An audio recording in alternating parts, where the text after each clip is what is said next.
삼소망의 새 아침이 밝았습니다. 2023년 11월 30일 목요일 새벽 기도회를 시작하겠습니다. 다 같이 찬송 325장 찬양하시겠습니다. 찬송가 325장입니다.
오늘 우리에게 주시는 하나님의 말씀은 욥기 24장 1절에서 25절의 말씀입니다. 욥기 24장 1절에서 25절의 말씀을 봉독하겠습니다. 어찌하여 전능자는 때를 정해놓지 아니하셨는고 그를 아는 자들이 그의 날을 보지 못하는고 어떤 사람은 땅의 경계표를 옮기며 양떼를 빼앗아 기르며 고아의 나귀를 몰아가며 과부의 소를 볼모 잡으며 가난한 자를 길에서 몰아내나니 세상에서 학대받는 자가 다 스스로 숨는구나. 그들은 거친 광야의 들나귀 같아서 나가서 일하며 먹을 것을 부지런히 구하니 빈들이 그들의 자식을 위하여 그에게 음식을 내는구나. 밭에서 남의 꼴을 베며 악인이 남겨둔 포도를 따며 의복이 없어 벗은 몸으로 밤을 지내며 추워도 덮을 것이 없으며 산중에서 만난 소나기에 젖으며 가릴 것이 없어 바위를 안고 있느니라. 어떤 사람은 고아를 어머니의 품에서 빼앗으며 가난한 자의 옷을 볼모 잡음으로 그들이 옷이 없어 벌거벗고 다니며 곡식 이삭을 나르나 굶주리고 그 사람들의 담 사이에서 기름을 짜며 목말라 하면서 술틀을 밟느니라. 성중에서 죽어가는 사람들이 신음하며 상한 자가 부르짖으나 하나님이 그들의 참상을 보지 아니하시느니라. 또 광명을 배반하는 사람들은 이러하니 그들은 그 도리를 알지 못하며 그 길에 머물지 아니하는 자라. 사람을 죽이는 자는 밝을 때에 일어나서 학대받는 자나 가난한 자를 죽이고 밤에는 도둑같이 되며 가늠한 자의 눈은 저물기를 바라며 아무 눈도 나를 보지 못하리라 하고 얼굴을 가리며 어둠을 틈타 집을 뚫는 자는 낮에는 잠그고 있으므로 광명을 알지 못하나니 그들은 아침을 죽음의 그늘같이 여기니 죽음의 그늘의 두려움을 알미니라. 그들은 물 위에 빨리 흘러가고 그들의 소유는 세상에서 저주를 받나니 그들이 다시는 포도원 길로 다니지 못할 것이라. 가뭄과 더위가 눈 녹은 물을 곧 빼앗나니 수월이 범죄자에게도 그와 같이 하느니라. 모태가 그를 잊어버리고 구더기가 그를 달게 먹을 것이라. 그는 다시 기억되지 않을 것이니 부리가 나무처럼 꺾이리라. 그는 임신하지 못하는 여자를 박대하며 과부를 선대하지 아니하는도다. 그러나 하나님이 그의 능력으로 강포한 자들을 끌어내시나니 일어나는 자는 있어도 살아남을 확신은 없으리라. 하나님은 그에게 평안을 주시며 지탱해 주시나 그들의 길을 살피시도다. 그들은 잠깐 동안 높아졌다가 천대를 받을 것이며 잘려 모아진 곡식 이삭처럼 되리라.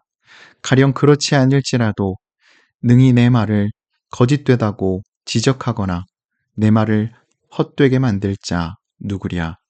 아멘. 오늘도 이 새벽 기도에 동참하는 모든 참서망의 성도님들과 모든 하나님의 백성들 위해 좋으신 주님의 은총과 평화가 함께 하시길 빕니다. 오늘 우리에게 주어진 본문인 욥기 24장 1절에서 25절의 말씀은 엘리바스의 세 번째 비판에 대해 욥이 다시 응답하는 내용입니다. 이제 욥이 답을 할 차례입니다. 욥은 하나님의 섭리를 부정하지는 않지만 현실은 여전히 납득하기 어려웠던 것 같습니다. 신실한 사람은 고난을 받고 악한 자들은 평안을 누리니 말입니다. 오늘 본문 1절의 말씀입니다. 어찌하여 전능자는 때를 정해놓지 아니하셨는고 그를 아는 자들이 그의 날을 보지 못하는고. 욥은 세상이 참 부조리하다는 사실에 새삼 눈을 뜹니다. 이전에 자신이 평안을 누릴 때에는 그런 현실이 선명하게 눈에 띄지 않았을 것입니다. 그러나 자신이 고난받는 자리에 서고 보니 사회적 약자들의 서러운 처지가 눈에 들어오고 저절로 공감되었던 것 같습니다. 오늘 본문 2절, 3절, 4절의 말씀입니다. 어떤 사람은 땅에 경계표를 옮기며 양떼를 빼앗아 기르며 고아의 나귀를 몰아가며 과부의 소를 볼모 잡으며 가난한 자를 길에서 몰아내나니 세상에서 학대받는 자가 다 스스로 숨는구나. 가난하고 힘없는 이들을 억압하고 착취하는 이들이 참 많습니다. 약자들은 권리를 침해당해도 억울함을 하소연할 때도 없고 학대를 견디다 못해 도망가서 사는 이들도 있습니다. 그뿐만이 아니라 가난한 이들은 양식을 구하기 위해 들나귀처럼 땅을 뒤져야 하고 추수가 끝난 남의 밭에서 이삭이나 주워야 합니다. 덮을 것도 없고 추위를 막아줄 이불 조각 하나 없고 비를 피할 때도 없습니다. 오늘 본문 5절로 8절의 말씀입니다. 그들은 거친 광야의 들나귀 같아서 나가서 일하며 먹을 것을 부지런히 구하니 빈들이 그들의 자식을 위하여 그에게 음식을 내는구나. 밭에서 남의 꼴을 베며 악인이 남겨둔 포도를 따며 의복이 없어 벗은 몸으로 밤을 지내며 추워도 덮을 것이 없으며 산중에서 만난 소나기에 젖으며 가릴 것이 없어 바위를 안고 있느니라. 어디 그뿐이겠습니까? 고아들은 종종 팔려가는 일이 다반사입니다. 또 죽어라 하고 남의 집안일을 돌보아 주어도 제 입에 풀칠하기조차 어렵습니다. 오늘 본문 9절, 10절의 말씀입니다. 어떤 사람은 고아를 어머니의 품에서 빼앗으며 가난한 자의 옷을 볼모 잡음으로 그들이 옷이 없어 벌거벗고 다니며 곡식이삭을 낳나 굶주리고 공평함이 사라진 세상의 모습을 매우 적나라하게 표현하고 드러내 보이고 있습니다. 놀랍지 않으십니까? 이게 양 7,000마리와 낙타 3,000마리, 소 500결이 암나귀 500마리를 소유했던 이의 눈에 비친 세상입니다. 이전에 욥이 그 많은 재산을 어떻게 모았는지 우리는 알지 못합니다. 정당하게 모았다 해도 그 바탕에는 수많은 이들의 피와 땀이 있었을 것입니다. 욥이 평안했고 행복했던 그 시절에도 이런 사실을 명확하게 인식했을까요? 저는 그럴 수 없었을 것이라고 생각합니다. 사람은 서 있는 자리에 따라 생각하는 방식이 달라지게 마련입니다. 욥은 이제 이전과 같은 눈으로 세상을 볼 수 없습니다. 그래서 더 이 부조리하고 공평함이 사라진 세상 가운데 정의가 바로 서야 한다고, 아니 꼭 그렇게 될 것이라고 그는 말하고 있는 것입니다. 오늘 본문 18절, 19절의 말씀입니다. 그들은 물 위에 빨리 흘러가고 그들의 소유는 세상에서 저주를 받나니 그들이 다시는 포도원 길로 다니지 못할 것이라.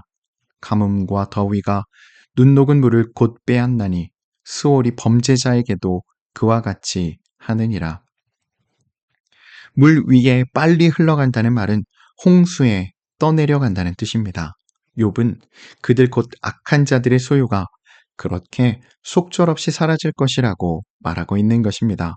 가뭄과 더위가 닥치면 눈 섞인 물도 잦아들 수밖에 없듯이 악한 자들도 스올로 사라지고 말 것이라는 것입니다. 비록 지금은 번성하는 것처럼 보여도 결국에는 둥치를 잘린 나무처럼 멸망할 것이고, 그렇게 하여 그들은 완벽하게 잊힌 존재가 될 것이라고 욥은 확신합니다. 오늘 본문 20절의 말씀입니다. 모태가 그를 잊어버리고 구더기가 그를 달게 먹을 것이라. 그는 다시 기억되지 않을 것이니 부리가 나무처럼 꺾이리라. 욥이 계속해서 악한 자들의 마지막에 대해서 말을 이어갑니다. 오늘 본문 24절, 25절의 말씀입니다. 그들은 잠깐 동안 높아졌다가 천대를 받을 것이며 잘려 모아진 곡식이삭처럼 되리니 가령 그렇지 않을지라도 능히 내 말을 거짓되다고 지적하거나 내 말을 헛되게 만들 자 누구랴. 그런데 가만히 욥의 이야기를 보면 좀 이상하다는 생각이 듭니다. 어디서 많이 듣던 이야기라는 생각이 듭니다. 맞습니다. 바로 욥의 친구들이 했던 말을 욥이 표현만 조금 바꾸어서 재탕을 하고 있는 것입니다. 그런데 내용은 비슷한 것 같지만 욥의 이야기는 훨씬 곡진하게 들립니다. 친구들의 말은 욥을 공박하기 위해 동원된 말이었지만 욥의 말은 불합리하고 부조리한 현실을 바로잡기 위해 또 무너진 정의를 바로 세우기 위해 하는 말이기 때문일 것입니다. 비록 하나님이 지금은 욥에게서 멀리 계신 것처럼 보여도 하나님은 반드시 역사의 심판자로 우뚝 서셔야 합니다. 세상에 무너진 정의를 바로 세우셔야 합니다. 이것이 욥의 간절한 요청입니다. 욥은 이제 개인적 고통을 넘어 개인적인 아픔을 넘어 세상의 구조의 문제로, 사회의 정의의 문제로 눈을 돌리고 있는 것입니다. 오늘의 이야기는 여기까지입니다. 저는 오늘 본문의 이야기를 읽으며 오늘 욥의 이야기가 마치 우리를 새로운 세계로 초대하고 있는 것처럼 들렸습니다. 신앙이 그저 우리만의 문제와 우리만의 행복을 위한 것이 아닌 세상을 새롭게 하고 세상을 변혁하는 일에 마음을 쏟아야 하는 것이라고 말입니다. 다시 말해 우리는 그 일에, 세상을 변혁하는 일에 부름받은 사람들이라는 것입니다. 분명하게 말씀드릴 수 있습니다. 그리스도인은 몇몇 사람이 행복하기 위해 대다수의 사람이 불행한 세상이 아니라, 혹은 우리 자신만의 행복을 위해 몰두하는 것이 아니라 모두가 함께 행복할 수 있는 세상을 꿈꾸는 사람들이어야 합니다. 그럴 때 우리는 비로소 하나님 나라를 믿는 자들답게 산다고 할 수 있을 것입니다. 우리 모두가 이 멋진 꿈을 꾸는 하나님의 사람들이 되면 참 좋겠습니다. 좋으신 주님의 은총이 세상을 새롭게 하는 일에 헌신하고자 하는 우리 모두와 함께 하시기를 간절히 기원합니다. 아멘. 함께 기도하겠습니다. 사랑의 주님, 오늘도 우리와 함께 하여 주심에 감사드립니다. 우리 모두가 날마다 하나님의 나라를 꿈꾸며 살게 하여 주시고, 우리가 서 있는 자리가 어디이든 우리의 삶의 형편이 어떠하든 늘 하나님을 기억하며 하나님 안에 거하며 언제나 어디서나 그리스도인답게 살아가도록 우리를 인도하여 주시옵소서. 특별히 하나님의 말씀에 잇대어 살아가며 우리가 허망한 열정과 욕망을 위해 살지 않게 하여 주시고, 예수님의 심정으로 세상을 바라보고 예수님을 통해 우리의 이웃들을 보며 하나님의 마음이 가는 곳에 우리의 마음이 함께 가도록 우리를 인도하여 주시옵소서. 또한 우리가 하나님의 말씀을 따라 살아가며 우리만이 아니라 다른 이들의 유익을 구하며 언제든 마음 시린 이들의 손을 따뜻하게 잡아줄 수 있는 선한 용기 우리 안에 가득하게 하여 주시옵소서. 그렇게 우리의 삶을 통해 우리들의 공동체 안에, 그리고 우리의 삶의 자리 안에 하나님의 나라가 이루어지게 하여 주시옵소서. 또 그렇게 우리의 발걸음이, 또 우리의 손길이 닿는 곳마다 작은 평화와 생명이 피어나게 하여 주시옵소서. 이를 통해 사람들이 하나님의 계심을 알고 하나님의 사랑을 깨달아 알 수 있도록 우리를 사용하여 주시옵소서. 또한 오늘도 우리의 가정과 일터와 사업장을 지켜주시고 하나님의 인도하심과 하나님의 붙드심 속에 든든히 세워져 감을 보게 하여 주시며, 오늘도 우리의 삶에 감사와 찬양이 넘쳐나게 하여 주시옵소서. 감사드리며 우리 주님 예수 그리스도의 이름으로 간절히 기도드립니다. 아멘. 성도 여러분, 오늘 하루도 주님의 은혜 안에서 말씀에 잇대어 살아가시는 복된 하루 되시기를 바랍니다.